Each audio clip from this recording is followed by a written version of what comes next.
왜 저 사람은, 아니 어쩌면 내 자신은 오랫동안 신앙생활을 했는데도 변하는 게 없는 것 같지? 이런 생각 혹시 해보신 적 없으세요? 오늘은 바로 이 질문, 정말 많은 분들이 고민하는 이 문제에 대한 답을 한번 찾아보려고 합니다. 한 제자 훈련 과정에서 제시하는 아주 흥미로운 성장의 청사진을 통해서 말이죠. 네, 정말 우리 주변에서 아니면 바로 우리 자신을 보면서 이런 질문을 던져보게 되죠. 나름대로 열심히 신앙생활을 해왔는데 왜 삶이 근본적으로 바뀌거나 성숙해지는 건 이렇게 더딜까 하고 말이에요. 이 자료에서는 이 문제의 핵심을 정말 날카롭게 짚어내는데요. 우리가 흔히 말하는 그리스도의 향기나 성령의 열매 같은 거 있잖아요. 그런 긍정적인 인격의 변화가 보이지 않을 때 그건 그냥 종교적으로 실패했다, 이런 차원이 아니라는 거예요. 이건 인간적인 매력이 부족한 상태다, 이렇게까지 이야기합니다. 다시 말해 다른 사람들에게 어떤 좋은 영향력도 주지 못하는 그런 상태라는 거죠. 자, 이 문제를 좀 더 깊이 파고들기 위해서 먼저 우리가 맞닥뜨린 이 영적인 역설에 대해서 한번 이야기해 볼게요. 도대체 왜 우리가 믿는다고 말하는 것과 실제 우리 삶의 모습 사이에는 이렇게 큰 차이가 생기는 걸까요? 보통 우리 이렇게 생각하잖아요. 아, 성경 공부를 더 열심히 하면 혹은 뜨거운 수련회 같은 데 가서 은혜를 받으면 변할 거야 하고요. 그런데 이 자료는 단호하게 그게 아니라고 말합니다. 문제는 지식이 부족하거나 경험이 없어서가 아니라는 거예요. 진짜 문제는 우리가 성장에 접근하는 그 방식 자체가 어쩌면 처음부터 잘못됐을 수 있다는 겁니다. 아니, 그럼 도대체 우리 접근 방식에 무슨 문제가 있다는 걸까요? 왜 우리는 성장하다가 멈추고 제자리에 머무르게 되는 걸까요? 이 자료에서는 그 핵심적인 이유를 딱 세 가지로 명확하게 진단하고 있습니다. 자, 첫 번째는 바로 불균형한 시각입니다. 그러니까 신앙을 그냥 내 삶의 한 부분, 일요일에만 하는 활동 정도로 생각하는 거죠. 그리고 두 번째는 건강한 공동체가 없다는 거예요. 이건 정말 중요한데 혼자서는 절대 변할 수 없다는 뜻이거든요. 그리고 마지막 세 번째는 우리 안에서 변화를 일으키는 진짜 힘, 진짜 엔진이라고 할 수 있는 성령의 역할을 제대로 모르고 무시한다는 겁니다. 방금 말씀드린 불균형한 시각의 뿌리를 파고 들어가 보면 바로 이 이원론이라는 개념이 나옵니다. 이게 뭐냐면요. 삶을 딱 두 개로 나눠버리는 거예요. 교회 생활처럼 영적인 것과 직장 생활이나 친구 관계 같은 세속적인 것으로요. 이렇게 삶을 쪼개놓으면 어떻게 될까요? 당연히 온전한 성장이 아니라 분열된 삶을 살게 되는 거죠. 바로 이겁니다. 머리에 지식만 잔뜩 집어넣는다고 해서 사람이 건강하게 자라는 게 아니라는 거죠. 이 자료에서 정말 힘주어 강조하는 건 이겁니다. 진짜 성장은 서로를 붙들어주고 함께 걸어가는 깊고 진짜 배기 관계 속에서만 가능하다는 것. 자, 그럼 이제 문제 진단은 이쯤 하고 가장 중요한 해결책으로 넘어가 봐야겠죠? 이 자료가 제시하는 균형 잡힌 성장을 위한 핵심 청사진.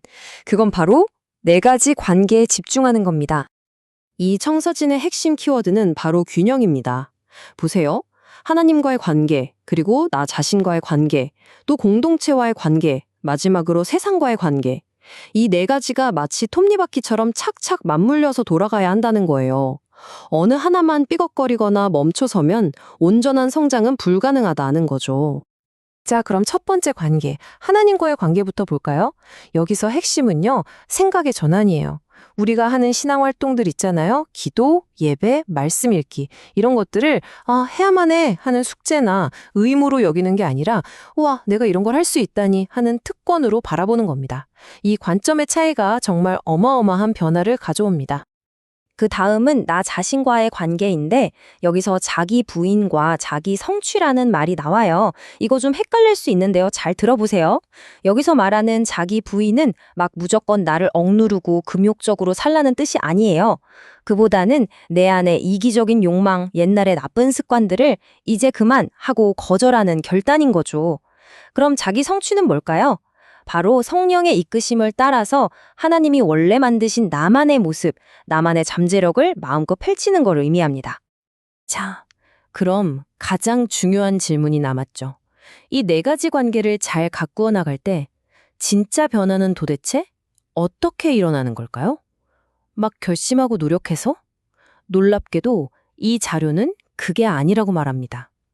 시작은 우리의 행동이나 노력이 아니라 생각의 뿌리, 그 근본적인 전환에서부터 온다고 해요. 바로 이겁니다. 이게 바로 모든 걸 뒤집는 생각의 대전환이에요. 보세요. 왼쪽은 행위, 두의 종교입니다. 내가 열심히 노력해서 하나님의 인정을 받아내야 해 하는 거죠. 그런데 오른쪽은 성취, 던의 종교입니다. 하나님이 나를 위해 이미 모든 것을 다 이루어 놓으셨구나. 나는 그 안에서 쉬면 되는구나 하는 거예요. 변화는 내가 해야 한다는 부담감에서 시작되는 게 아니라 이미 다 이루어졌다는 사실을 믿고 받아들이는 데서 시작된다는 겁니다. 이거 정말 놀랍지 않나요? 맞습니다. 핵심 원리는 아주 간단해요. 행동이 바뀌기 전에 생각이 먼저 바뀌어야 한다는 겁니다. 우리 내면에 믿음이라는 씨앗이 먼저 제대로 심겨야 겉으로 행동이라는 열매가 맺히는 것과 똑같은 원리죠. 이 변화가 어떻게 연쇄적으로 일어나는지 한번 볼까요? 자, 맨 처음 생각이 바뀝니다. 나는 이미 사랑받는 존재구나 하고요. 그러면 자연스럽게 행동이 달라지겠죠? 그 행동이 계속 반복되면 그게 바로 습관이 되는 거고요. 이 좋은 습관들이 차곡차곡 쌓이면 나의 인격이 됩니다. 그리고 마침내 내 삶 전체가 바뀌게 되는 거죠. 정말 아름다운 과정 아닌가요? 그리고 정말 놀라운 건 이 강력한 변화의 원리가 최근에 나온 새로운 이론 같은 게 아니라는 거예요. 이 자료에 따르면요, 이건 무려 2000년 동안 거대한 제도나 조직을 통해서가 아니라 사람과 사람 사이의 따뜻한 관계를 통해 계속해서 전해져 내려온 지혜라는 겁니다. 자, 이제 거의 다 왔습니다. 지금까지 우리는 변화를 위한 청사진이 뭔지, 그리고 그 원리가 어떻게 작동하는지 살펴봤어요. 그럼 이제 마지막으로 이 평생에 걸친 집짓기가 과연 어떤 목표를 향해 가는지 그 최종 목적지를 한번 확인해 보겠습니다. 여기서 이거 하나는 확실히 해야 합니다. 이 모든 과정의 최종 목표는요, 그냥 어제보다 더 나은 나를 만드는 자기 개발이 아니에요. 그게 아니라 예수 그리스도라는 아주 구체적이고 완전한 인격의 모델을 점점 더 닮아가는 것. 그게 바로 최종 목표입니다.